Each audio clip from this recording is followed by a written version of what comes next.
Are we good? See it and hear me? All right, cool. All right, thank you all for coming. And I'm excited to walk you through a little glimpse into my year with GrizzlyCorps at Farm to Pantry in Sonoma County. First, just real quick, an abbreviated version of a land acknowledgement. Farm to Pantry operates, and I have spent my year of service on the unceded lands that are the traditional territory of the Pomo peoples, the Wapo peoples, the Great and Rancheria peoples, the Kashaya peoples, and the coastal Miwok peoples. These indigenous peoples are the traditional stewards of this land, and their deep relationship with the land still persists today despite historic and ongoing genocide and biocide.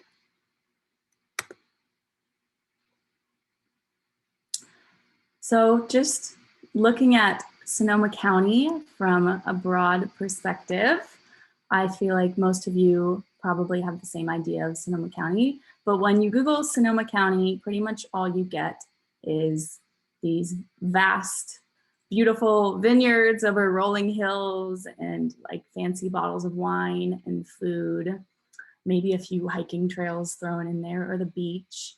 But that's pretty much the idea I had of Sonoma County before moving here, that it was very much wine country, vacation destination, and had an affluent white population. And while those stereotypes are definitely true, the top crop grown here in Sonoma County is in fact vineyards, and racial demographic breakdown, I think, is something like 62% white. So those stereotypes are relatively true of Sonoma County, but that just overlooks a huge portion of the population here. And that's really what I got to learn over my time at Farm to Pantry. So in actuality, Sonoma County agriculturally, while grapes and wine are the top crop, the crops following that are poultry, livestock, nursery ornamentals, cattle and calves, vegetables, and apples. In terms of the racial demographic, Sonoma County is 62.9% white, 27.3% Latine, 4.6% Asian, 4% mixed race, 2.2% indigenous, and 2.1% Black. And about 25.6% of people in Sonoma County speak a language other than English at home. So that is just to go to show that there are a lot of cultures and different communities out here in Sonoma County, and it should not just be lumped into this affluent white wine country vacation destination. And on top of that, as of 2018, 1 in 3 Sonoma County residents faced food insecurity, which is huge. That's actually a lot higher than the national average, which is 10% of people. And in this study, they measured food insecurity by not being able to afford 3 healthy meals per day.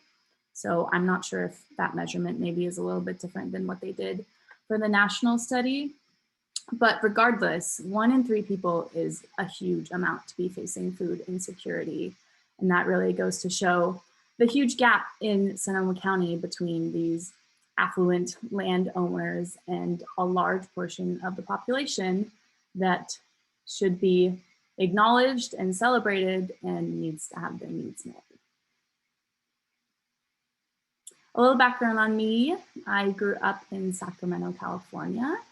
As Michelle said, I graduated from Cal Poly San Luis Obispo last year with a degree in environmental management and protection and minors in political science and indigenous studies.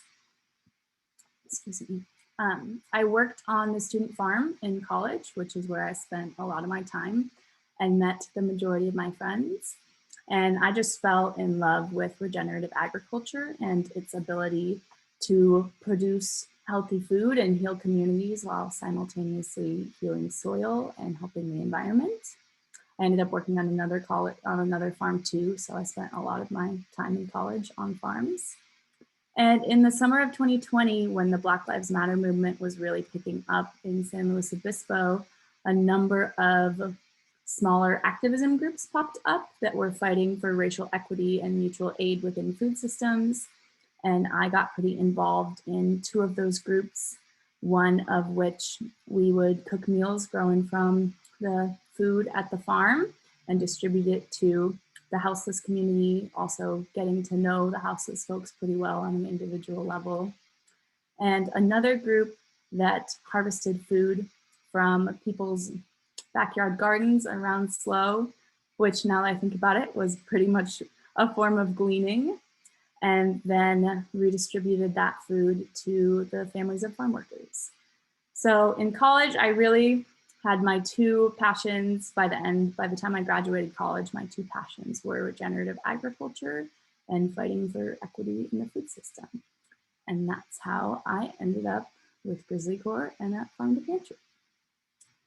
So what is gleaning? Gleaning means to gather bit by bit, just as a word. But in this context, gleaning refers to harvesting excess fruits and vegetables that might otherwise go to waste from properties and farms. And here in Sonoma County, Farm to Pantry redirects all of that produce that we harvest to, we have about 30 partners that we visit regularly and over 100 partners total. And all of those partners are trying to combat food insecurity in a variety of ways. And just a little bit more background on Farm to Pantry. It was founded in 2008. And from everything I've heard from 2008 to 2018, it was a relatively small group of people that just gleaned every so often. And then in 2019, when our current director, Dusky Estes, took over, she just really expanded it. And in 2020, with the pandemic, of course, unfortunately, food insecurity went up, but a lot more people had time on their hands, and gleaning was a good, safe, outdoor way to do volunteer work.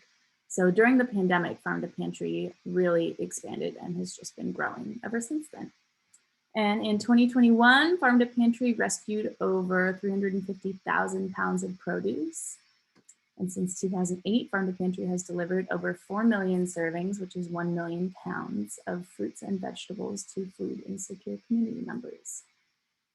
So gleaning kind of has both aspects of the environmental benefit, preventing food waste and preventing those greenhouse gas emissions that would be emitted, but also the social justice, fighting the food apartheids aspect. And I'm going to be focusing more on the social side of the benefits of gleaning.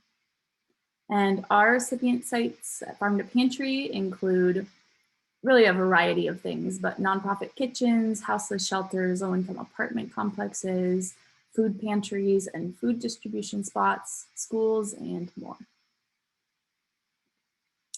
And throughout my time at Farm to Pantry, one of the things I did the most and absolutely loved was working with volunteers. I would work with volunteers pretty much, and still do, work with volunteers pretty much at least 4 days a week, every week. So Farm to Pantry is one of those organizations that volunteers are absolutely essential to our daily function, and we love and appreciate our volunteers so much. We have over 500 volunteers total, a much smaller number of regular frequent volunteers, and many who have just passed through and volunteered once or twice, including many field trips and group things. In fact, this bottom picture that we're looking at was a group of about 50 culinary students from Singapore that we had visit about 2 or 3 months ago, and they included Farm to Pantry as a stop on their California road trip, and it was really cool to get to meet them all and talk to them. And in general, just meeting and talking to all these volunteers has been such a valuable experience for me, and learning about them and learning from them.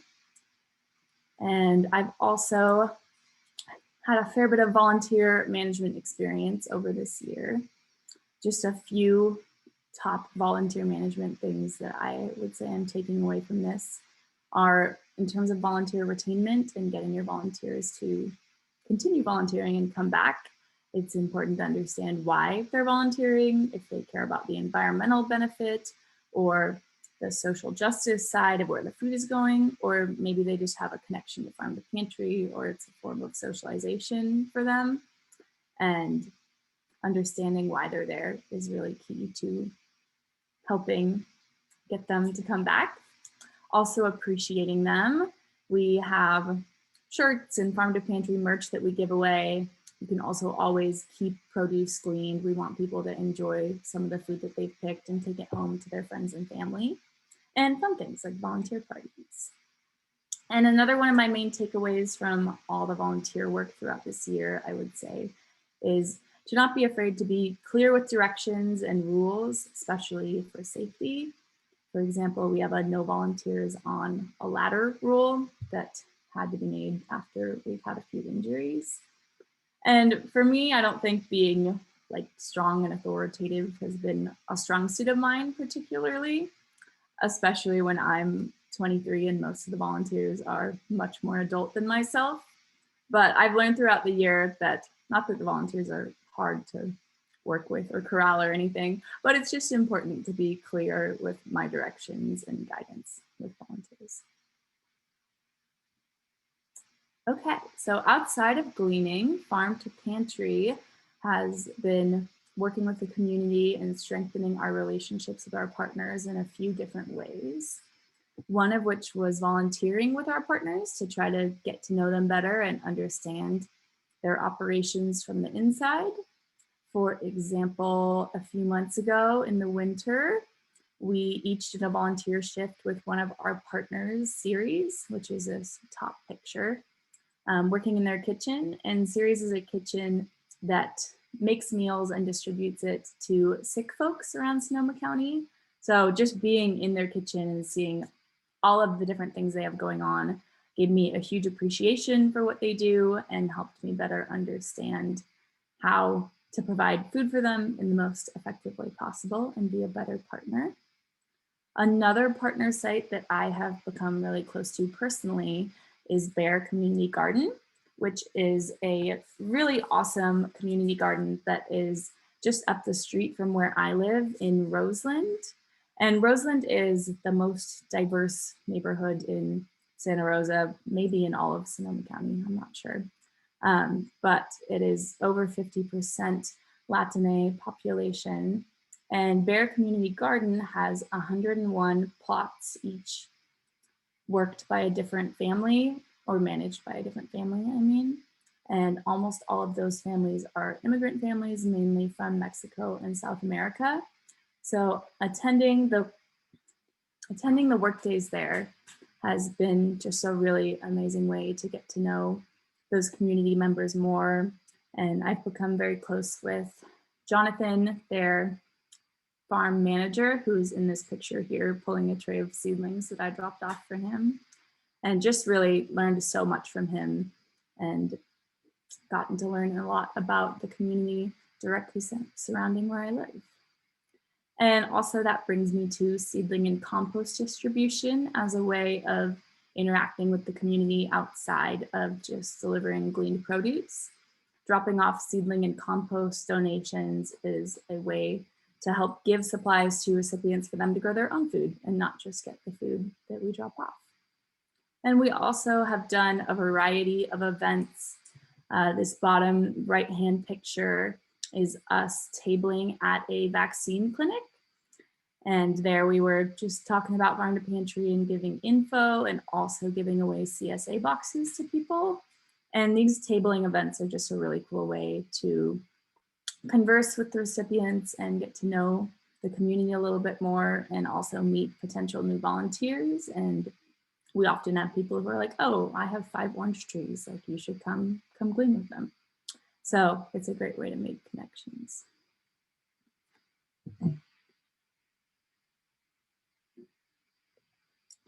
And then finally, community gardens are one of my favorite activities outside of our daily gleaning. We have quite a few community gardens that we've been working on this last year. To name a few, we have one called Jardín de Brio in Healdsburg, and we are working on that with 2 different partner organizations, Farm to Fight Hunger, which is a local farm that donates all of their food, and they are mainly bringing to the table their farming experience and plants and resources. And another organization, Corazon, which is a human rights-based organization that primarily serves the Latinx population in Healdsburg. And those work days have just been so much fun because there's families there and working with little kids and showing them how to plant.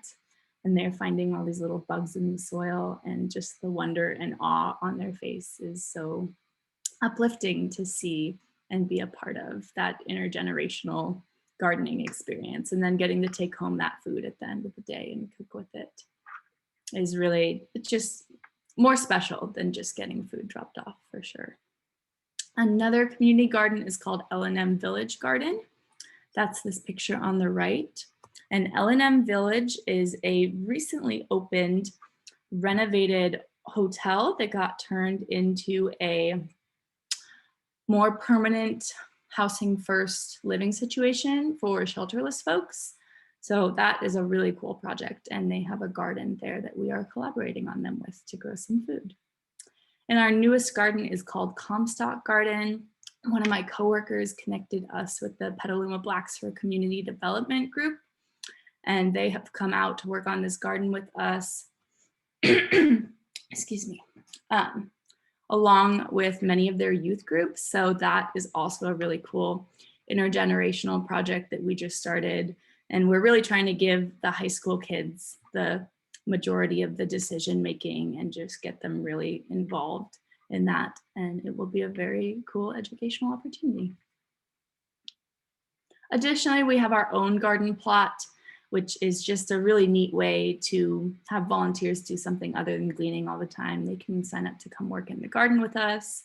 For me, it fulfills my little internal need to do some farming.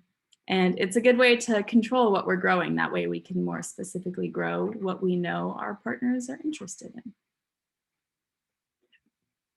And finally, at Farm to Pantry, I feel like so much of what I've learned has just been through the experience of being a part of this small team.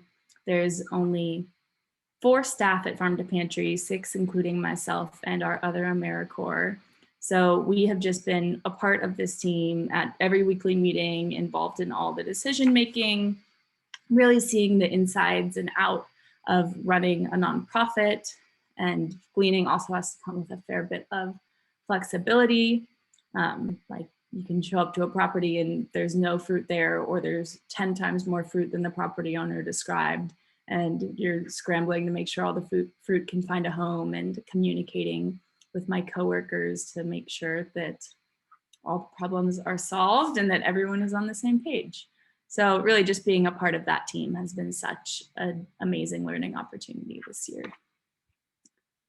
So thank you to GrizzlyCorps and Michelle and Eliza for just fostering such an amazing cohort environment and making it a wonderful year.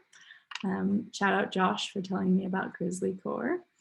And thank you to Farm to Pantry. I am actually staying on as staff starting in about a week and a half after GrizzlyCorps, and I couldn't be more excited. Okay, I'm gonna stop sharing. Yay! Congratulations, Elle, for not only a wonderful year, but in the opportunity to stay on with Farm to Pantry. We know they're so thankful for everything you've done and are so excited to have you on as well. But many congrats all around. And if anyone has any thoughts, comments, or congrats to share.